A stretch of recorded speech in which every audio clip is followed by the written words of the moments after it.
اللہ نے فرمایا سب کے سب سجدہ کرو، سب سجدے میں چلے گئے. پتہ ہے ایک تھا ابلیس جو غرور کی وجہ سے سجدہ نہیں کیا، کھڑا رہا. ابلیس کون ہے؟ یہ شیطان جس کا نام عزازیل. یہ کون ہے؟ فرشتوں کو تعلیم دینے کے لیے اس کو مامور کیا گیا تھا. اس کو معلم الملائکہ کہتے ہیں. بعضوں نے اس کو فرشتوں میں شمار کیا، لیکن مفسرین کی اکثر رائے یہ ہے کہ وہ جنات میں سے تھا. ابلیس کس میں سے تھا؟ جنات میں سے تھا، لیکن فرشتوں کے ساتھ رہتا تھا، اس لیے حکم اسے بھی تھا. حالانکہ وہ اللہ کی بہت عبادت کیا ہے، بہت عبادت، اتنی عبادت کیا ہے کہ اس کے سجدے اگر زمین پر پھیلا دیے جائیں تو ایک راہی کے دانے کے برابر بھی جگہ خالی نہیں ہوگی. اتنے سجدے اللہ کے کر چکا، لیکن اس وقت سجدہ نہیں کیا.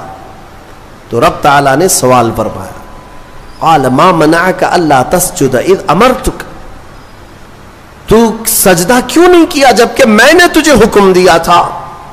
قال انا خیر منہ، کہنے لگا اے مولا میں اس سے بہتر ہوں، آدم سے میں بہتر ہوں. خلقتنی من نار وخلقتہ من طین، تو نے مجھے آگ سے بنایا ہے اور اسے مٹی سے بنایا ہے. آگ بلند رہتی ہے، مٹی نیچے رہتی ہے. بلند آدمی نیچے والے کو سجدہ کیسے کرے؟ ہاں یہی غرور ہے. اب اس سے پتا چلا کہ کائنات کا سب سے پہلا گناہ وہ تکبر ہے، غرور، گھمنڈ، میں پن، کہ میں یہ ہوں اس کے سامنے کیوں جھکوں. یہ ابلیس کی یہیں سے خصلت شروع ہوئی. اللہ تعالیٰ نے فرمایا تو نے آدم کو دیکھا لیکن یہ نہیں دیکھا کہ حکم میرا تھا، حکم اللہ کا تھا. فاخرج منہا فإنک رجیم، آج سے تو ہمارے دربار سے نکل جا اس لیے کہ تو مردود ہو گیا. راندہ بارگاہ، ہمیشہ کے لیے اس کو مردود قرار دے دیا گیا. یہ واقعہ میں بتا رہا ہوں آپ کو، یہ آج سورہ اعراف کے شروع میں ہی آیا. تو ابلیس نے کہا اے اللہ تو نے مجھے نکال دیا اپنے دربار سے، فرشتوں کی جماعت سے، انظرنی الی یوم یبعثون، بس مجھے قیامت تک کی مہلت دے دے. بس وہ رب تعالیٰ سے ڈائریکٹ چیلنج کر رہا ہے، اللہ سے چیلنج کر رہا ہے، مجھے تو ٹائم دے دے. بس کیا کرے گا؟ کہتا ہے قال رب بما اغویتنی لاقعدن لهم صراطک المستقیم، بس تو مجھے ٹائم دے دے، قیامت تک تیرے جتنے بندے آئیں گے میں سیدھے راستے پر بیٹھ جاؤں گا. ثم لآتینہم من بین ایدیہم ومن خلفہم وعن ایمانہم وعن شمائلہم ولا تجد اکثرہم شاکرین. کہتا ہے میں تیرے سیدھے راستے پر بیٹھوں گا، جو بھی اس راستے سے گزرے گا کبھی میں اس کے سامنے سے آؤں گا، کبھی پیچھے سے، کبھی دائیں سے، کبھی بائیں سے، کسی نہ کسی طرح اس کو اس راستے سے میں ہٹا دوں گا. اے رب تیرے بندوں میں تو شکر کرنے والے نہیں پائے گا. اللہ کو یہ چیلنج کر رہا ہے. دوسری آیتوں میں یہ تک کہا اس نے قال فبعزتک لاغوینہم اجمعین، تیرے عزت کی قسم اے اللہ. عزت اس کو بھی معلوم ہے اللہ تعالیٰ، اور قسم بھی اللہ کی عزت کی کھا کر کہہ رہا تیری عزت کی قسم میں تیرے سارے بندوں کو گمراہ کروں گا، سارے بندوں کو گمراہ کروں گا. رب تعالیٰ سے چیلنج کیا.